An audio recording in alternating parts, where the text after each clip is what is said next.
Для тих, хто не знає, професор Мартін Цайтгамль є з Палацького університету Оломоуця.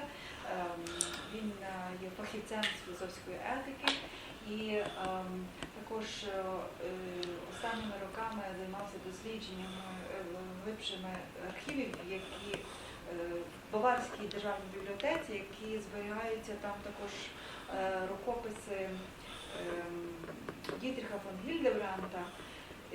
І Dietrich von Hildebrand, він добре відомий випускникам Ліхтенштейнської філософської академії, але, на жаль, він зовсім мало відомий в філософських колах, навіть серед феноменологів та етиків. Отже, ми сьогодні маємо нагоду послухати пана професора про його дослідження, про його відкриття. Він поділиться з нами тим, що насправді ще нікому не відомо, або відомо дуже малому кількості дітей. Thank you, Orisia. I see that the circle is not so huge, but the advantage is that it seems that most of you here are rather familiar with Hildebrand. So I will. My original idea was to speak about Hildebrand's life. So at the beginning, I will not do it. Just go very quickly through the pictures I have, and then I will tell you something about my research over the last 5 or 6 years, so that you can catch up on what I am doing, because last time I was here, it's like 5 or 6 years ago, I was right at the beginning of this research project. But then the main topic is, of course, the addition of the materials which I am now preparing. So let me start. So you are all familiar with von Hildebrand, so I won't really say more about it. Maybe I can even skip this part of the presentation. This is just link to the father, Adolf von Hildebrand. Go ahead. I'm not familiar with this part, so... No? Okay. So you probably know something about the life of von Hildebrand, so let me just mention that his father was and still is today much more famous than his son. In general, he was a sculptor, and he was also he was also an author, and he was also a theoretician of art, although he was mainly sculptor, but he also thought theoretically about art. And this book, Das Problem der Form in der bildenden Kunst, which he published, is known by many people that, for example, don't know the philosophical work of his son. And if you go to Munich, which brings me to the well, I'll get to that. Then also his grandfather, Bruno Hildebrand, he was an economist, and he wrote also an important book, Die Nationalökonomie der Gegenwart und Zukunft. So in the family was the kind of theoretical interest, economy, art, and of course Dietrich inherited, I think, this skill of his father in sculpting something. But what he's sculpting is not material, it's not a sculpture, it's a shape, spiritual shape. I mean, all Hildebrand's descriptions we will see of different phenomena is a kind of artful, a special ability he has to describe the phenomenon in its essential characters. And so I think this is a kind of maybe gift which was inherited but transformed into this spiritual, intellectual domain. This is, if you never saw it, this is the Hubertus Brunel in Munich. This is one of the main works of Adolf von Hildebrand, but he also made several further monuments in Munich, mainly fountains. So if you go today in Munich, and I was going there regularly to work in the archive, you realize that Hildebrand is known, but mainly Adolf von Hildebrand, which brings me to this house, this is an old picture of it, but it still exists. Hildebrand House, if you go to Munich, you can visit it. There is an exposition of the work of Adolf von Hildebrand. But this is also the birthplace of Dietrich von Hildebrand. It's on Maria Theresia Strasse, which is very beautiful, tiny street, which you look, so on one side of the street you have these villas, very nice villas, and on the other side begins the English's garden, this beautiful, huge park which is in the center of Munich. And so I was imagining von Hildebrand going out of the villa and going through the English's garden to the Ludwig Maximilian University, which is right on the other side of the park. And so he must have had very good life in the 20s and 30s before he had to leave 33, because he was living in that house which he inherited from his father, and of course was teaching as a field or a private docent for the university.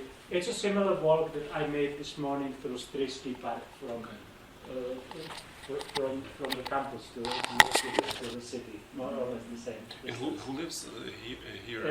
There is no, the family is not living there. It belongs to the city of Munich, the house. And there is this exposition there. There is also, I think, a coffee place. But you can visit it. I didn't visit the inside, but I saw that it's a possibility. It's not open every day, but maybe twice a week there's for several hours you can enter there. Because behind this it's a very beautiful building which Adolf von Hildebrand himself designed. So it's his own design. And on the back side of there is an atelier, and there is this exposition. So he was also working there in this villa, but also he had this other place in Florence on the square of San Francesco de Paolo, which was the old Franciscan monastery, where he was also doing his work. So that was the working place of the father. And as you know, von Hildebrand, Dietrich was the youngest child of 6 children, and he had 5 older sisters. So okay, with that I will skip the Vita because you all know it. And I'll just tell you something about my research project over the last years. It was financed by the Czech Science Foundation, which is like the main foundation, state foundation for research, what you say, the Grundlagenforschung, the basic research in all domains, so it's from natural science. And the first project I had was called the Phenomenological Ethics of Dietrich von Hildebrand. It was a 3-year project. And the main outcome is this book, which I would like to, I have only a few exemplars, but I would like to donate one of them to the library. It was published by Catholic University of America Press, which I think is probably the best address for an English written book on von Hildebrand. And so, and I also have written several articles, but I just mentioned this main outcome. So and it's dedicated to yes, Petro also Gusak to you. And Taras Dobko It's and dedicated all to other also the students. students of the international and professors of the International Academy. John Crosby wrote the introduction. The whole Slavic gang at the Yes. International Academy. Yes. In this book, it has 5 chapters. In the first chapter, I deal with moral epistemology of von Hildebrand, and I link it mainly to Scheler, to Brentano, and to Kant. Then in the second chapter, which is the most extensive, I deal his concept of value, and I discuss it also in connection with Plato and Aristotle, trying to show that this idea of the important in itself, although it's not so central in Plato and Aristotle, can be also found there. That is one of my main points. Correcting in that sense. But not so much in Aristotle. Not so much, but it's also present there implicitly, I think, and I try to, especially in this notion of friendship, and true friend. Then in the third chapter, I deal with von Hildebrand's interpretation of what Aristotle called akrasia, the acting against one's better knowledge. And in the fourth chapter, I deal with von Hildebrand's theory of value blindness. And the fifth chapter is on von Hildebrand's account of love. And this fifth chapter is written, I have first section there, but the rest is written by my colleague of mine, which is also the co-author of the book, Vlastimil Bohanka, who wrote it. So the fifth chapter is mainly written by Bohanka, but I have a small section there. So this was the first 3 years. So I was trying to,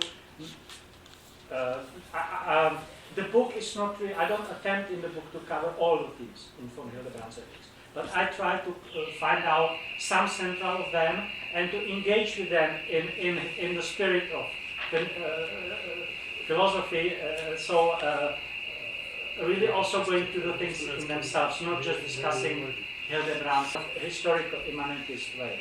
So I'm engaging with those themes in von Hildebrand, but as some of the authors that wrote the book, read the book and wrote their assessments, it's on the back side of the film. They say it's also fair presentation of von Hildebrand's ethics, so it serves these two purposes. Now, what I would like to this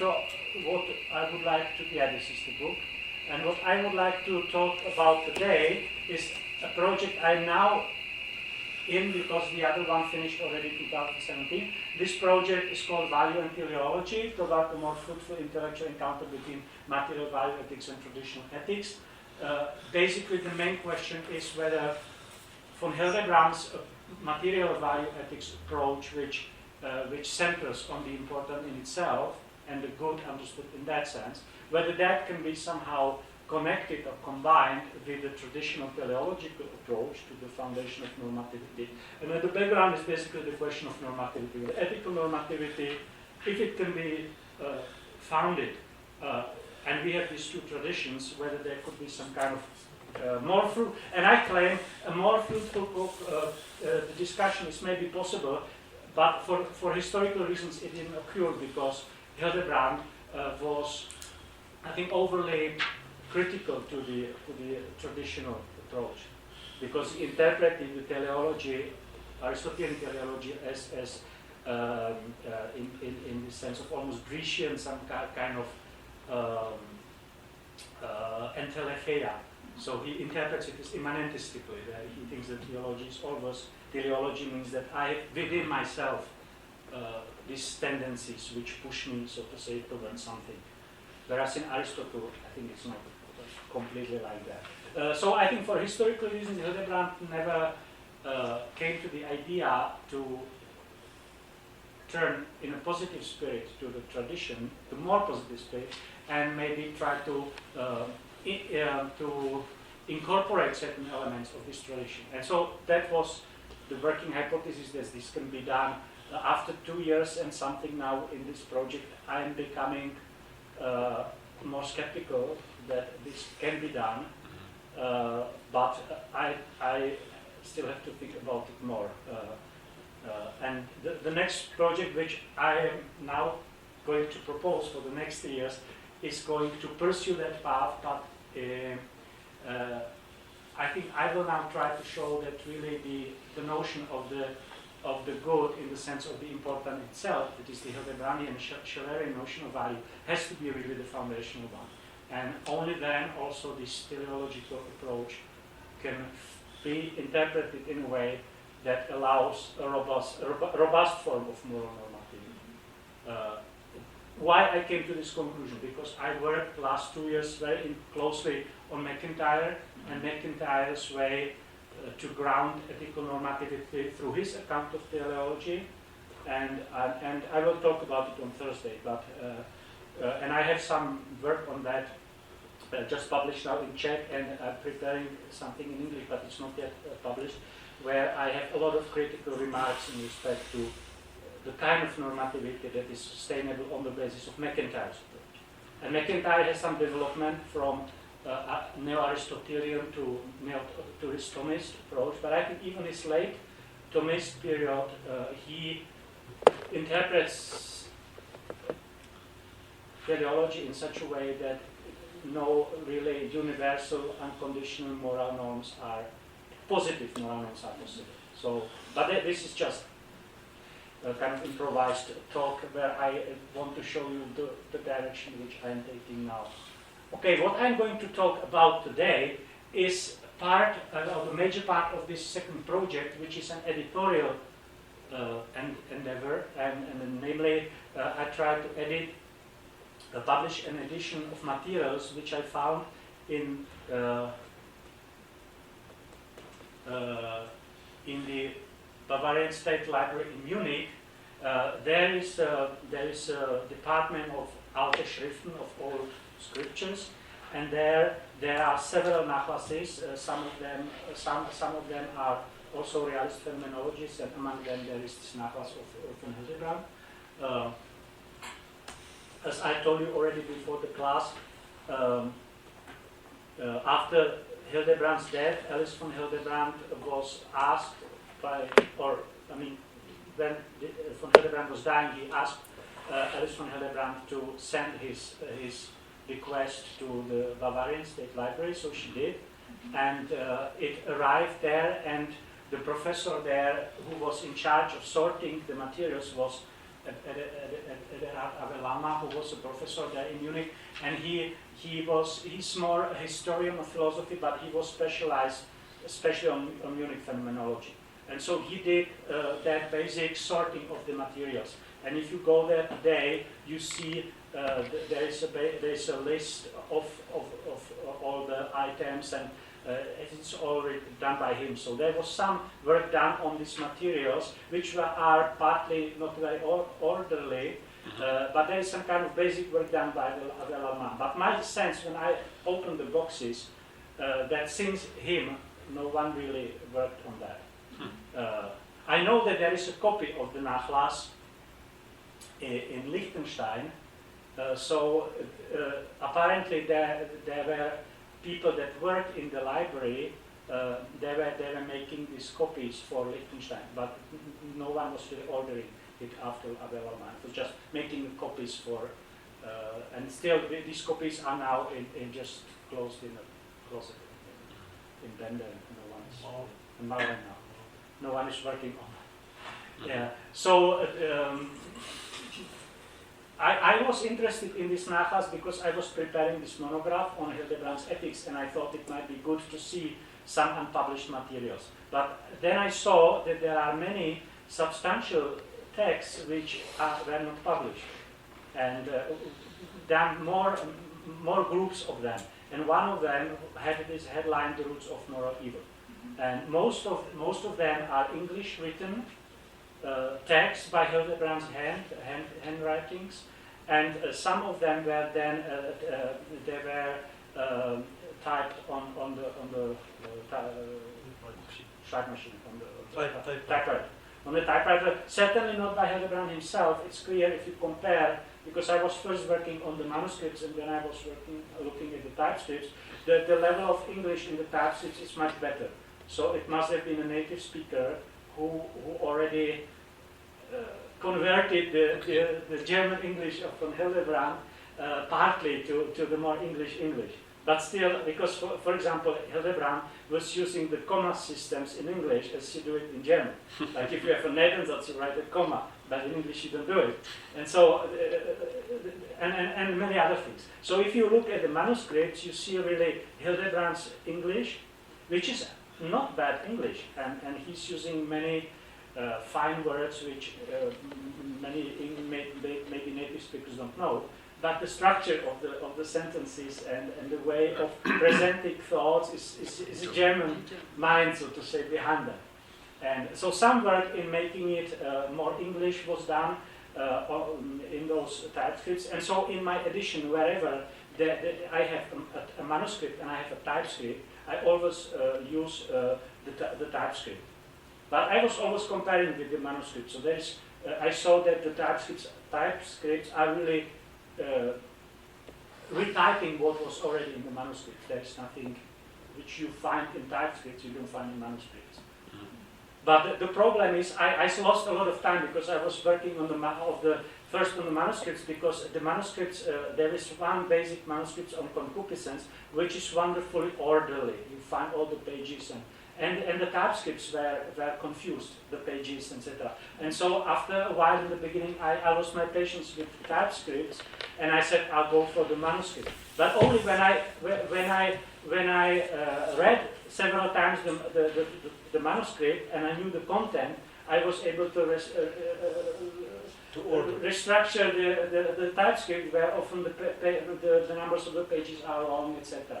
So I managed then backwards to constitute the first part, which is on concupiscence, on the basis of the typescripts, which improved the English significantly, because the older version which I had was based just on the manuscript. So there was all kinds of difficulty of that type. Let me first go with you through the table of contents, which is not really by Hildebrand, but I was putting headlines to each section which should capture the content. So from that you get some kind of idea, first kind of overall idea of the topics, and then I'll read for you part of my introduction, which will give you more idea. But the introduction is not finished, so I'm just working on it now. So I'll just go through what I have. So Hildebrand actually, well, this was my decision because in the ethics from Hildebrand, you might recall that at the but maybe I have to say one thing. All these materials include topics and themes which carry further the issues which are dealt with in the two penultimate chapters in Christian ethics. There's a chapter, I think 34 and 35, which are on pride and concupiscence, and then there is only the last chapter on Christian ethics. So this chapter, but each of these chapters is rather short. It's like maybe 5 to 10 pages. And but then I found that in these materials you have 100 pages on concupiscence and maybe 80 pages of the manuscripts on pride. So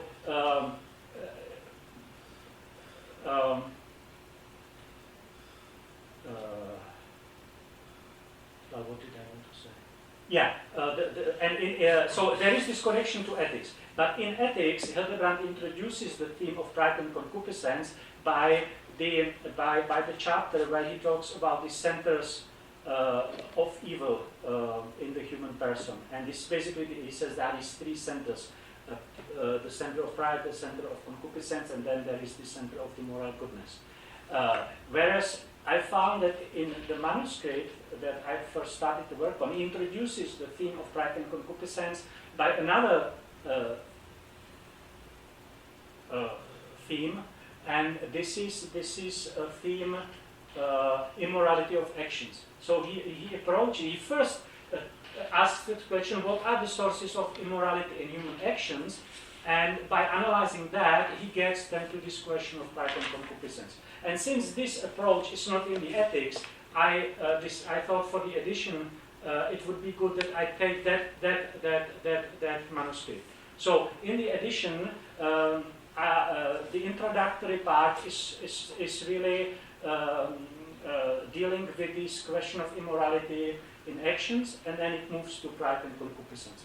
And if we just go through the topics here, he discusses the he first is critically discussing the Socratic position, the so-called Socratic intellectualism, that the only source of immorality is the lack of moral knowledge, and he refused that. I'll say more about that. Then he discusses Schelerian position that the root of moral evil in action is preferring foreseeing of the lower value to a higher one, and he criticizes that. He has basically the same criticism in chapter 3 of his ethics too. Then he discusses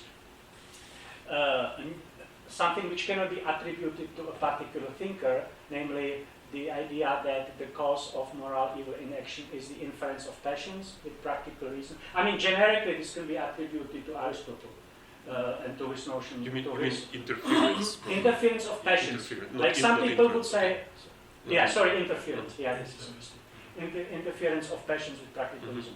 And he also, well, I will speak about that. So I'll just now first go through these items. So this is the introductory section, and the result to which he gets is that in order to understand the roots of the immorality in actions, you really have to go deeper in the human person. You have to go to this fundamental moral attitude, and it is there where you get to this issue of pride and concupiscence. So I think this is also a good way how to introduce the issue of pride and concupiscence, maybe better than the one in the ethics, which approaches it from the perspective of these three centers right away. So that's why I chose this beginning. Well, then if we turn to this first main root of moral evil is concupiscence, And so he first discusses the nature of concupiscence, then he makes a distinction of three main concupiscent types. I will tell you later on who they are. Then he makes interesting distinction. He says, well, the subjectively satisfying, when it relates to concupiscence, can be distinguished in two kinds. There could be that type of subjectively satisfying that could be approached, could be a legitimate one, but could be also appealing to concupiscence. Could be appealing to both, so to say. And then there is a type of subjectively satisfying that can only appeal to concupiscence. And he calls that pure concupiscence, and he deals with that later. So the first he deals with are the forms of subjectively satisfying that can be legitimate, but they can also appeal to concupiscence. And there he distinguishes, first he says and discusses the bodily agreeable, of course, is the first form of the subjectively satisfying. That could be legitimate, but could also appeal to concupiscence, depending. And the way he approaches it is that he has this basic moral typology, the morally perfect attitude, which is that of saint, and so he discusses how the saint approaches bodily agreeable, and has a description of that. Then he has a description of the moral upright person, that would be, let's say, Socrates, maybe other person that basically has the good fundamental moral attitude, but it's not the same, and how this person approaches bodily agreeable. Then he has, but then he, for some reasons, doesn't discuss the other type of characters, and he has a note on moderation, and then there is an interesting text which was not in the manuscript, but it was in one of the versions of the typescript, or maybe half was in one version and the other half in the other version, but I put it together, and I put it in this edition because it deals with the sexual pleasure, and Hildebrand has very interesting things to say there about the role of concupiscence in respect to sexual pleasure. And I will say about it more again when I go through the introduction. Well, then he turns to bodily pains and discuss it. And it's interesting because there are many differences of how the concupiscent attitude is related to bodily agreeable and from how it is related to bodily pains. And he again deals with many issues. For example, he says no moral obligation to accept intense bodily pains, that is one part. The concupiscent attitude when undergoing intense bodily pains expressed in cursing. He has very interesting remarks there on cursing. That's basically, he says this is the most opposite attitude of what he calls the attitude of religio, the attitude of value responding, the basic attitude of value responding to values. Then he discusses the issue, the fear of bodily pains and concupiscence, and then the attitude of the soft concupiscent type to bodily pains. I mean, in my introduction, I so far I'm till this point, so I will tell you more about those points till here. The rest I know from the manuscript, but I don't have the text. Okay. Still within concupiscence, he then discusses bodily displeasures. So he distinguishes bodily pains and bodily displeasures. These are two different forms. And he again distinguishes those bodily displeasures which are caused by unsatisfied urges and even caused by tasteless food, bad smells, etc. So how that is that related to concupiscence at all, or in which way? And then he, I think, gets more existentialist in that sense and discusses subjectively satisfying in the psychic sphere. So this is not anymore related to bodily experiences. And there he talks about games and to which extent they could be morally alright, if I put it, and where in which sense some games, etc., can become problematic from the moral point of view. He discusses superficial forms of socializing, like literature, movies, pop music. There he's too strict, I think. Particularly about jazz, I don't know whether you should maybe adopt it strict. But on the other hand, he had this very rich experience of classical music, so maybe for him jazz was a second-rate music. then, also concupiscence in the satisfaction of one's psychic urges and in the unloading of one's mental energies. So there is some kind of pleasure that we get from, for example, realizing our talents with some immanent also tendencies, or someone has a tendency, and there is a natural tendency, for example, to communicate, to talk with people, and if for a long time cannot talk to anyone, then of course you might have a kind of desire to talk, and then there is a satisfaction of this desire, and then it's a question of this moral legitimacy, whether it can be somehow related to concupiscence or not. Well, then he deals with money, and to which extent money could be related to concupiscence. And then he turns to this. So this is all basically the question of those forms of subjectively satisfying that might relate to concupiscence, or might be approached in a concupiscent way, but might be also approached in a legitimate way. But from now, he deals with this pure concupiscence, and these are really those forms of subjectively satisfying that can never be legitimate. And you have sadism, like if causing the pain to the other person is the source of pleasure for you, that can never be a legitimate kind of pleasure. On curiosity, he means with that sticking your nose into the private affairs of other people and being always, so that can also never be, this also is a form of concupiscence, he tries to say, or sensationalism, that you always look for the new. So this I would say this is almost Hildebrand in some kind of existentialist spirit, that he deals with this phenomena. And then he discusses even the question of the concupiscence in the realm of the objective goods for the person. So even in that dimension, there could be some forms of concupiscence. And then I have added to this discussion of concupiscence two shorter, it exists both as manuscripts and as typescripts, and one is on property, and one is on laziness. And there he discusses to which extent concupiscence is the cause, how is it related to laziness, and what different kinds of laziness there are, etc. And also property. So this is the whole big first section which deals with concupiscence. And then he turns to the second main root of moral evil, which is pride. And the beginning of it you probably recall from the Christian ethics, because this chapter on pride is offering basically this basic typology of different forms of pride. I have to say, in connection to that, another thing.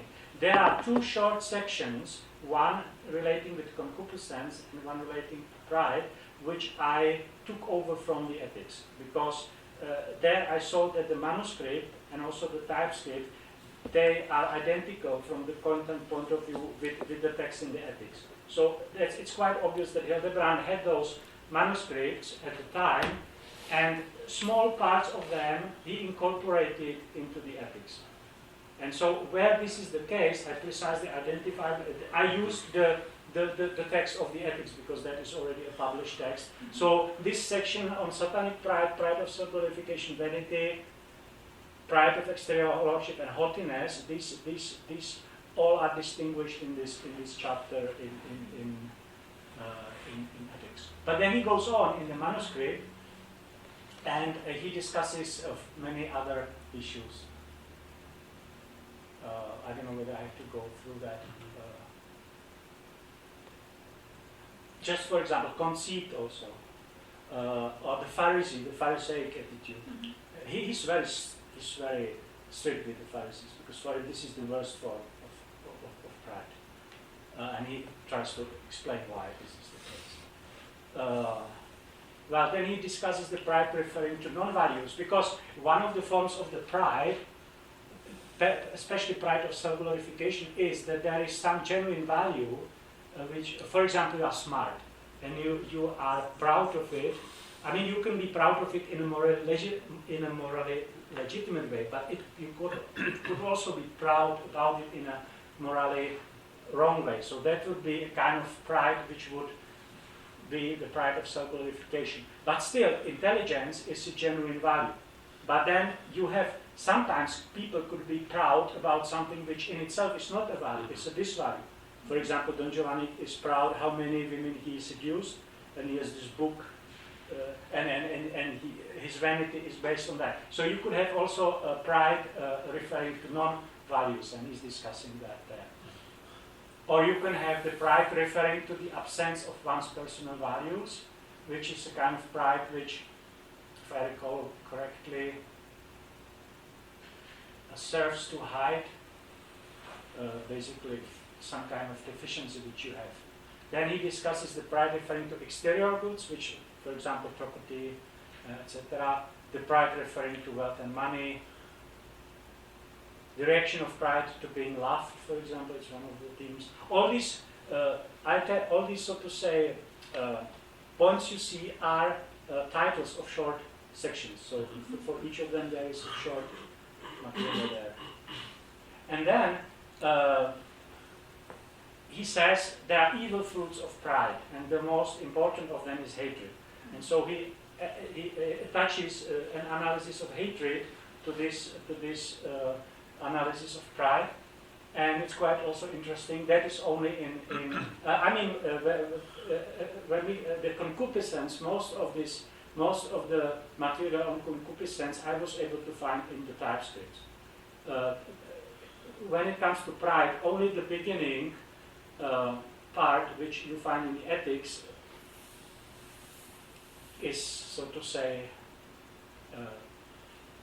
a good text technically, and the rest is manuscript. So there I had to do a lot of. Basically, maybe I can add here a technical remark. I am trying to make a critical edition. So you always see where when I make some kind of something with the text. So I have a system. Maybe I can show you. I have a system. Oh, I'll get to that maybe. So let's just first see still just some of the items. For example, fanaticism, the hatred of the enemy of God, the nature of the due response to moral depravity. And then there is... And the last, it means that hatred could be legitimate. The hatred of the moral depravity. Well... could be legitimate hatred. Well, his point is that if you hate an error, or if you hate sin, this is not really a hatred. We call it hatred, but it's not a hatred because it's really it's a value response based type of you are impaired, you feel irritated, let's say, by that someone defends an error. But there is a big danger, and Hildebrand is very. That was actually the passage I thought we might read together if you have time here. How easily, from this attitude where you see the error in the other, how easily, from this value responsive attitude, which is of course a morally good one, a person can slide to, just because there is this center of pride and concupiscence in the person, how quickly the person can slide to an attitude which is moral evil, and you start to hate the person. Just because you are unable sufficiently to distinguish the evil of the error from,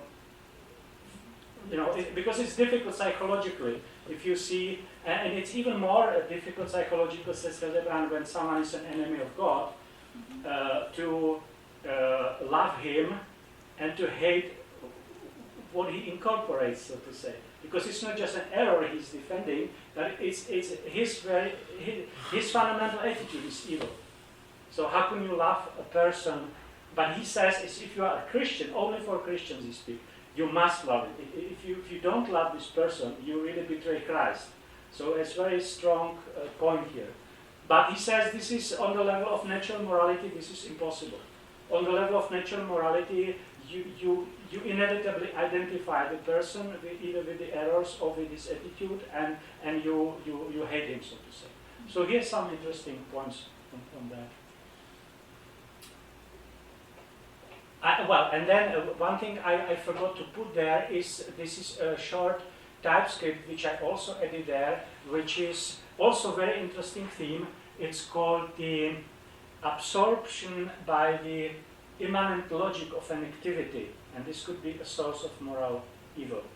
Even if this activity is the most noble one, he's discussing there, for example, someone who founds a religious order. And of course, this is a wonderful, but the immanent logic of this activity could lead you sometimes to, doesn't have to, but could lead you to uncharitable action sometimes. For example, you want this project to blossom, and your finances, this is Hildebrand's example, are limited, so you are not charitable to pay sufficient wages to the people. Or there is a competitive religious movement that does, let's say, they does the same good work, but it's a concurrence in a way to you, and you can slip easily to this kind of, this immanent logic of your effort can lead you to maybe doing some kind of things to the leader of the other group, or try to yeah. So this is also very interesting. Very interesting thing, and I think it's true that very often and he says any activity has its immanent logic, of course, and if you want to be successful in any activity, you must follow this inner logic. But if you forget to confront always the aims at which this activity serves with the values and with God, you can end up in this situation that you are, so to say, you are acting wrongly just because of this absorption in this inner logic. And another example he gives are fights over something. I mean, you start to fight with someone, and you might be right, and but there is an immanent logic of a disputation sometimes, and if you enter into it too deeply and you lack this distance, you can end up in starting, for example, to mock the other person or discredit the other person, etc. And the interesting thing is that he tries to identify the roots of this.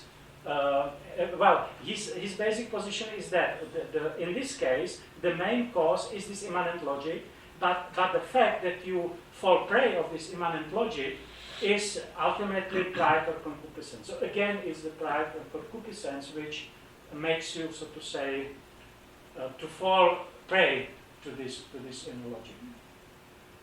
So it's all, but all these things you don't have it, you don't find it in any of Hildebrand's writings. So I think it's a part of the ethics which he wanted to write.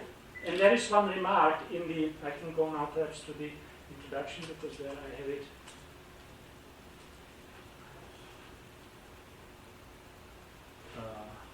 But you will publish it. I will not. Well, yeah. I am now negotiating with this co-press. The logic of the process. I am negotiating with the co-press because, but I'm not sure whether they will take it up. But they seem to be interested. But the person that is in charge of acquisition has to convince the head of the co-press. So if you have a hot line to the director of co-press, you can go. So maybe I can now go to this introduction and maybe not reading everything, but just to retrieve from there some of the things I didn't say. Okay, so this aim of the edition is to make accessible for the first time a representative selection of the text in which Dietrich von Hildebrand analyzes the roots of moral evil. These texts are part of the Nachlass, preserved at the Bavarian State Library. The purpose for which these texts were written is not quite clear. Nevertheless, one may surmise that they were written as the preparatory material for the fourth section of von Hildebrand's Ethics, entitled Roots of Moral Evil. The fourth section is called that. There are three reasons to speak in favor of this conjecture. First, the headline of many manuscripts and typescripts belonging to this group reads The Roots of Moral Evil, Chapter 8. So maybe you get a different idea of the division of the chapter. Second, there are several references in these materials to various parts of ethics, but there are also some references to other manuscripts which are not part of ethics. And third, some, although not many, of the unpublished materials find word-by-word counterparts in the fourth part of the ethics. This is the section on pride, the beginning of the section of pride I mentioned, and also I think this section on the nature of concupiscence is also in the ethics. Still, these texts, in extension, the detail of elaboration and the richness of the themes treated by far surpass what we find in the respective sections of ethics. We do not know why von Hildebrand eventually decided not to publish them as a part of his opus magnum. Perhaps, after he wrote them, he realized, or perhaps was made to realize by the editor, that the material is too extensive to be incorporated in the already voluminous book on the ethics. And one question, what about the second part of the about ethics, moralia? Yes, I was checking precisely moralia. There is only one overlap. There is one small manuscript on weakness, which corresponds to one chapter in moralia. It's not the same text, but the material is almost the same. And for that reason, I excluded it from this edition here, because it's in a different version in moralia in German. But the rest is not there, so it's not in moralia. He was made maybe by the editor, realized that the ethics is already voluminous. He then may have decided to incorporate in his ethics only a fraction of the material, hoping to publish the whole of it later as a separate volume. The following remark from his ethics speaks in favor of this conjecture, and here I quote the remark, which is on page, if you want to follow, on page 435. He says there, in a later work, to which we had had occasion to refer several times, a thorough analysis of all the ramifications of concupiscence and pride will be offered. But there is no such work published. So this plan was never realized. The material remained unedited, and after von Hildebrand's death, it was included in his Nachlass in the Paris. Given the fact that von Hildebrand's ethics ends with a chapter on pride and a chapter on concupiscence, one may say that the edited material starts the inquiry where in ethics it stops. Even though ethics features a mature and comprehensive work, it is not von Hildebrand's last word on the subject. Such are the moralia. Still, ethics presents a sort of summa of von Hildebrand's mature version of moral philosophy. Von Hildebrand was 64 when the book was published, so he was not a youngster. And similarly, as anyway, yeah. So, I assume the reason why these materials were written were that they should have been part of the ethics. But for whatever reason, we don't know what the reason is, he didn't incorporate it there and wanted to publish it as another volume, but he never did. Okay, the material I used for the edition consists of almost 400 pages of manuscripts and nearly 200 pages of typescripts, all of them belonging to section 14 of the Nachlass, which is entitled Rules of Moral Evil. And now I here talk about more editorial things, so that's maybe not so important. Well, I basically, yeah, that's maybe the technical things I don't have to. Yeah, just the main editorial policy. It's a critical edition. If we go now to the edition itself, I can show you the system of signs which I use.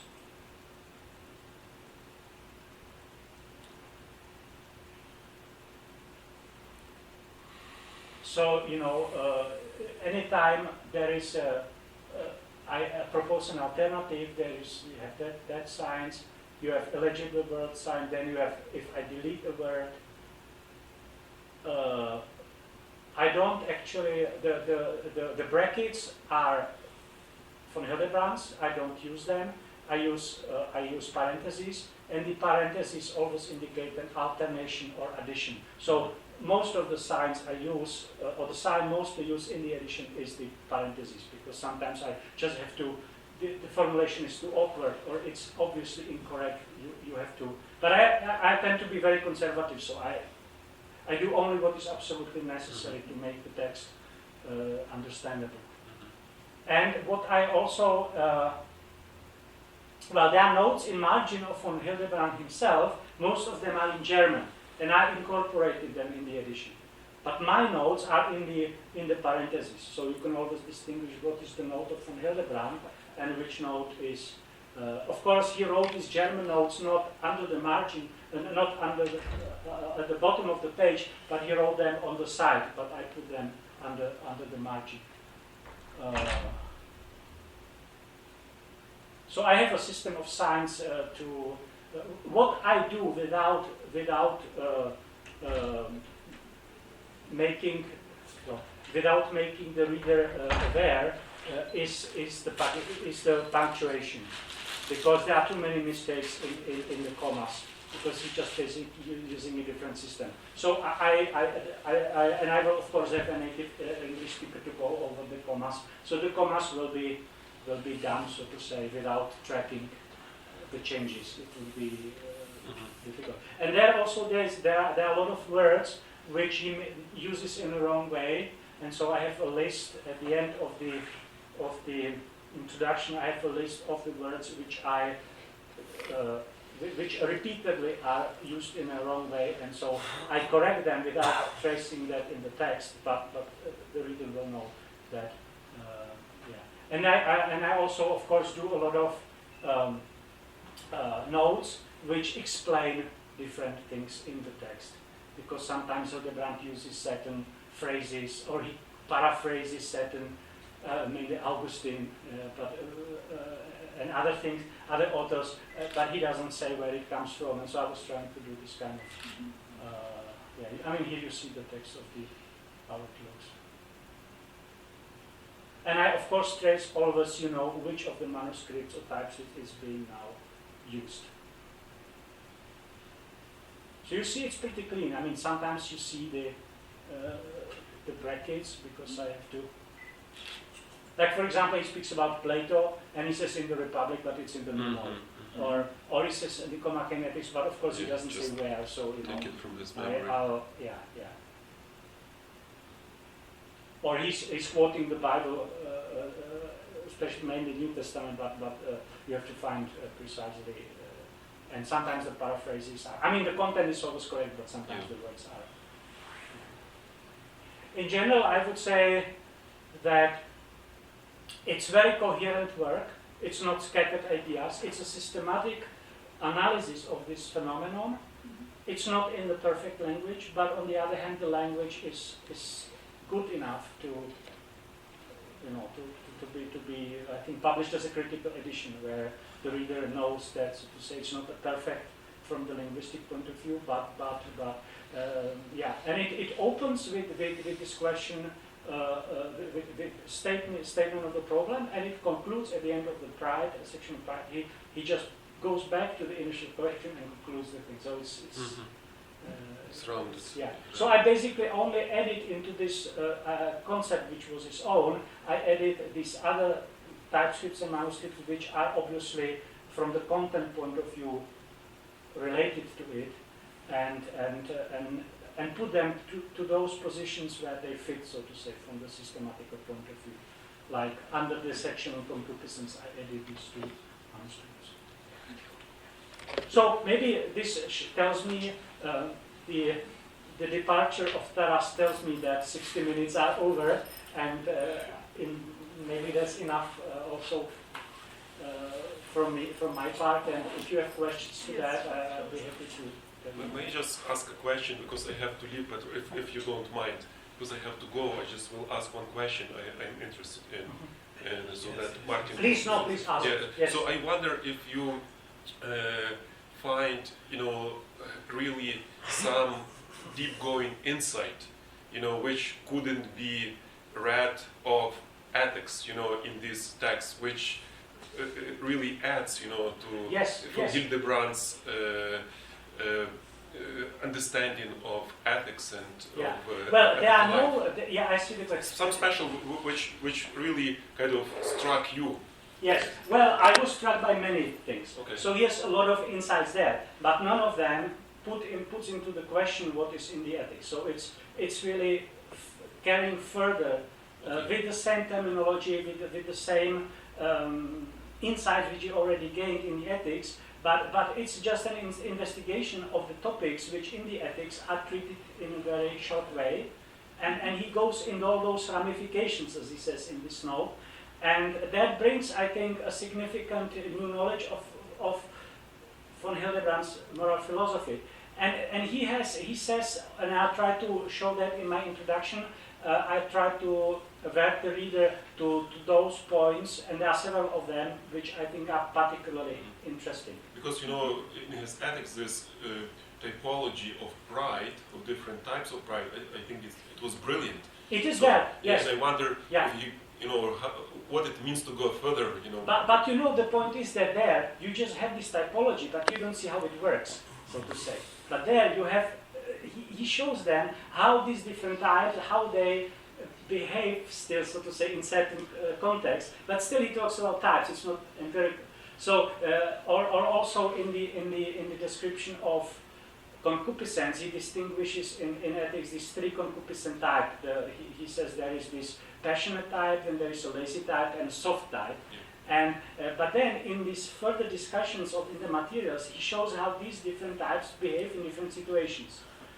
And so it significantly expounds, so to say. And if you read the materials and then look into those two chapters, you get the feeling that somehow, like if he had to write a paper for a very reputable journal, and they told him you have only 200 words, you know. Okay. And he had to squeeze everything on a very, and because these chapters are extremely dense, yes, on pride and concupiscence. So I think he put there what he could under big constraints of space. The publisher said, you know, there are 400 pages. I have that. Yeah. I have that. Thank you.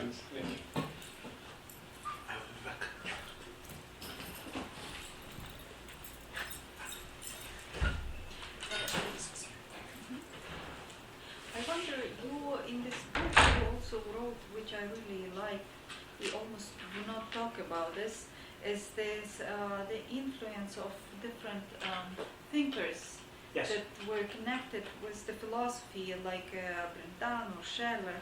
Would you did you find for yourself some connections here that yes. Yes. Well, in this book, one of my aims is to contextualize von Hildebrand. Mm-hmm. Here, this is an edition, of course. Mm-hmm. So, and the introduction serves to introduce the reader to the contents.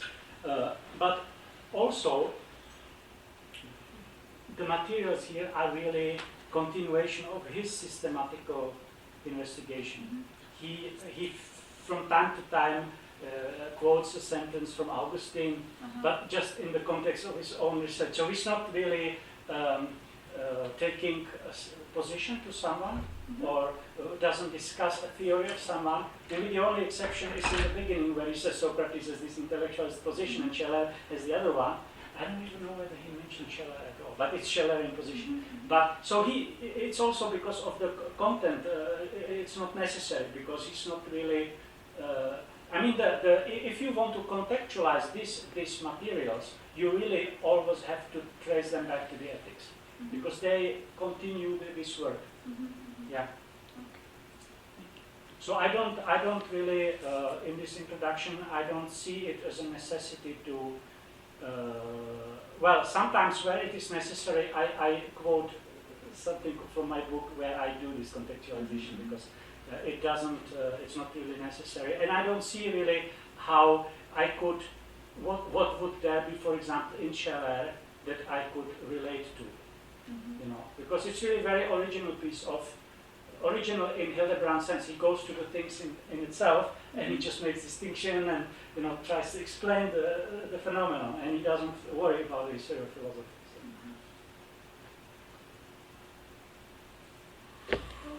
Thank you very much.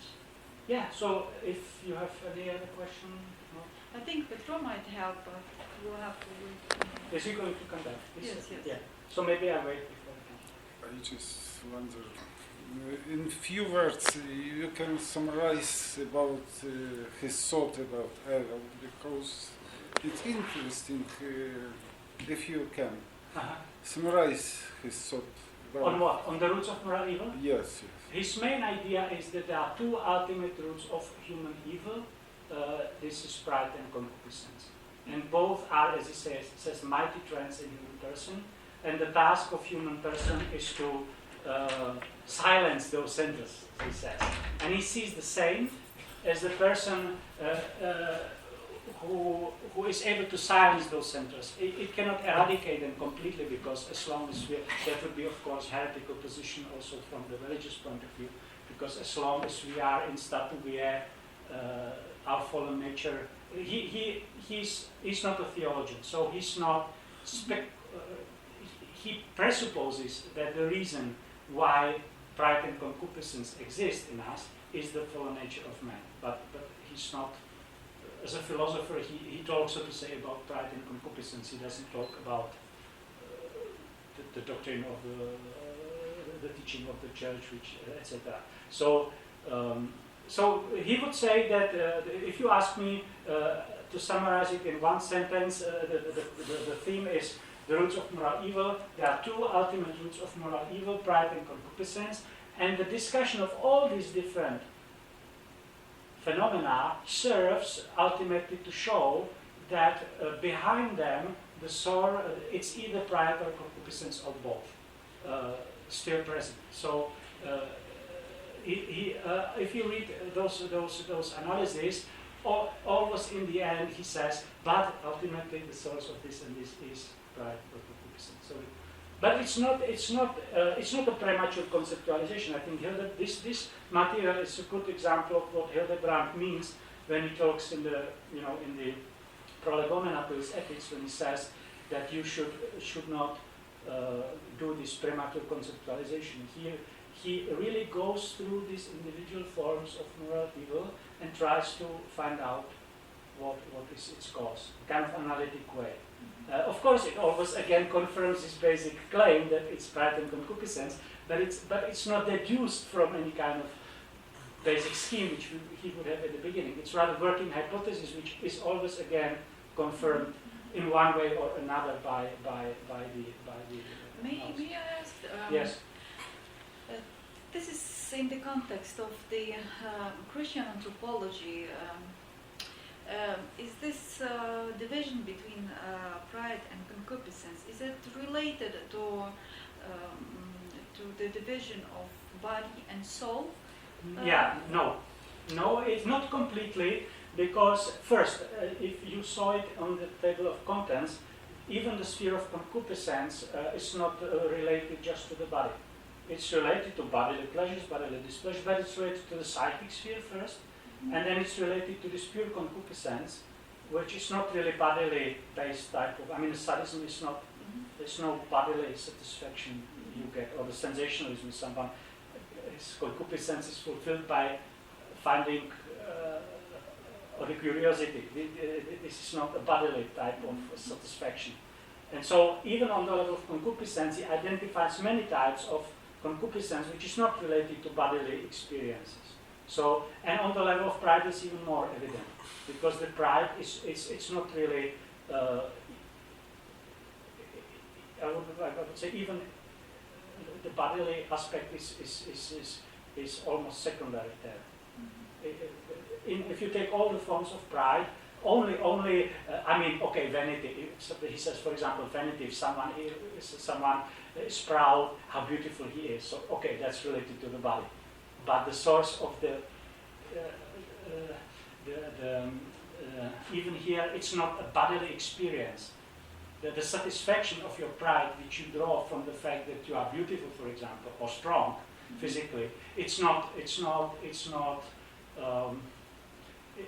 physical experience of pleasure, or body-based experience of pleasure. So this type of satisfaction is not really bodily based. It's rather, Hildebrand would say, it is related to the body, but not causally. It's a different, intentionally, so to say.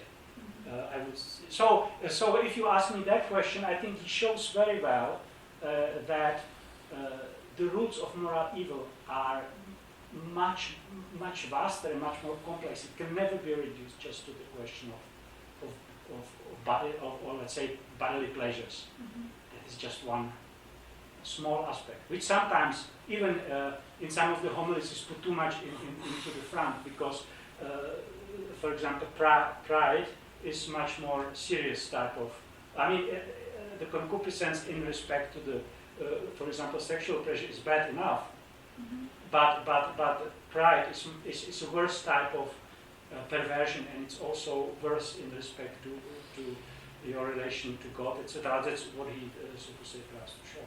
But he's also, I mean, he's not a liberal on the sexual ethics. He is very strict there, but I think his position is very balanced, so to say. We have in Ukraine a philosopher who got a much deeper insight into the roots of moral evil. His name is Орися from the 18th century, and he says in one piece called "Благодарное народе," grateful stork. It's allegory. It's a tale in the form of dialogue between monkey and the stork. This grateful stork says that the much deeper root of moral evil is ingratitude. The ingratitude, the mother of pride. And here is the bottom of hell. And I'll develop this thought. It's absent in Hildebrand's analysis of the moral evil. But I develop this thought of Орися in such a way that ingratitude means the ontological ingratitude, the very ingratitude for the gift of his own, the very own existence. Yes. Well, yeah. God as a gift Yes. from another Yes. supreme source, from Yes. God. Yeah. And if somebody chooses to live for himself, he is ungrateful, ingrateful toward God, and it is the root of pride and concupiscence. And if somebody is grateful, he will resist to temptation to fall into pride. Yes. Yeah. Well, there are passages where he he doesn't have a special section on gratitude or a lack of gratitude, but in many of these descriptions of these proud attitudes or concupiscent attitudes, he mentions the lack of gratitude, or that the people are not grateful. And I think in the fundamental moral attitudes, isn't there one of them gratitude? I think the Baldwin Schwartz has developed it is in Baldwin Schwartz. Yeah, you're right that it should be more explicit, but I think in von Hildebrand, this idea of value response, I mean, the person that is in this value responding fundamental attitude is obviously also grateful.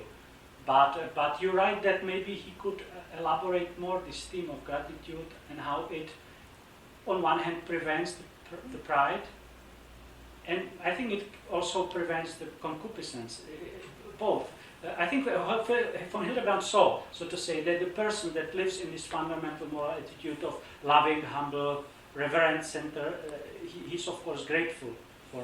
Especially, I mean, the theme of gratitude he treats when it comes to this objective good for the person. He says that this is the proper object of gratitude and that we should be grateful. Is our own existence an objective good for the person? Yes, this is the foundation of it. Or it is a value in itself? It's both, von Hildebrand. I mean, the fact that I exist is good in itself, but that I exist is the objective good for myself.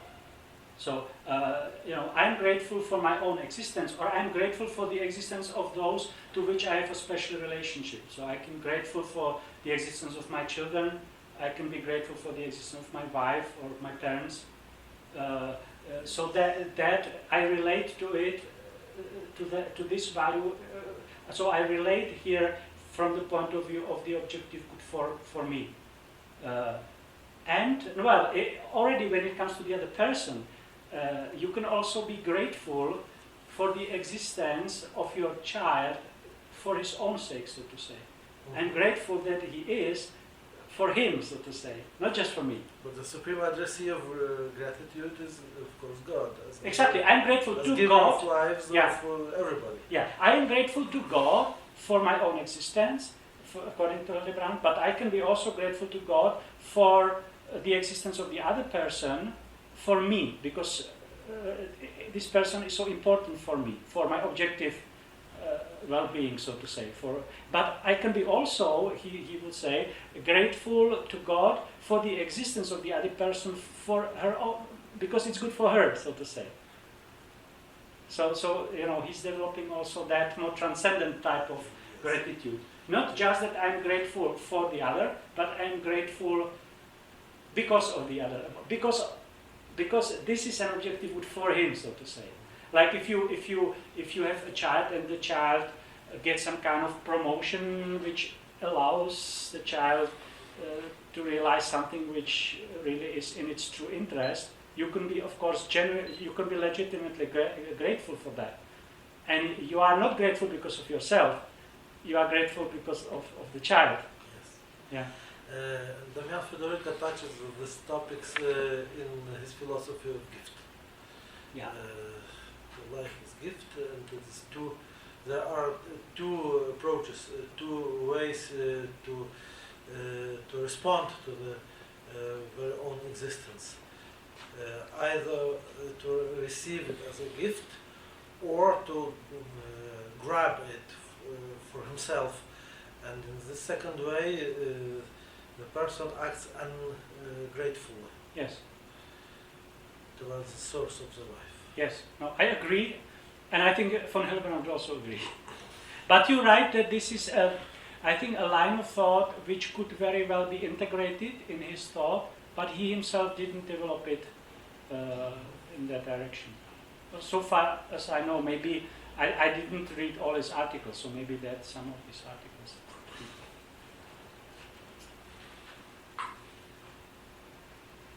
No questions? Well, then. Thank you. Thank you very much for your attention.